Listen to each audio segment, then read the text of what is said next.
أهلًا، إزيكم؟ النهارده هنعمل أكلة بجد حلوة أوي ومختلفة وبتشبّع ويعني بجد حلوة أنا باحبها جدًا. هي مكوناتها كتير، طبعًا مش لازم نستخدم كل حاجة دي، لو حد عنده حساسية من أي حاجة من الحاجات الموجودة طبعًا بيشيلها. باستخدم توست والتوست لازم يكون أبيض، التوست البني ما بيبقاش لطيف أوي في الهضم، فبنستخدم توست أبيض وشرايح فراخ وطماطم وخيار ومشروم وبيض وجبنة لايت، وفي كمان الجبنة المربعة اللي بتتحط في الساندوتشات دي برضه لايت، في منها لايت، فبجد هايلة، إلا لو حد عنده مشكلة في اللاكتوز أو حاجة.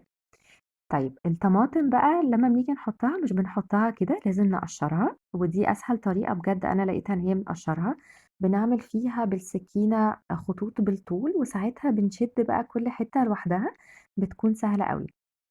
أول حاجة باجيب التوست وباحط عليه طبقة صغيرة أوي من الجبنة، وبعد كده باحط عليه بقية الحاجات، وبنقسمها نصين بتكون على شكل مثلثين، وبكده بتكون جاهزة، بجد حلوة أوي وبتشبع أوي، ويا رب تعجبك.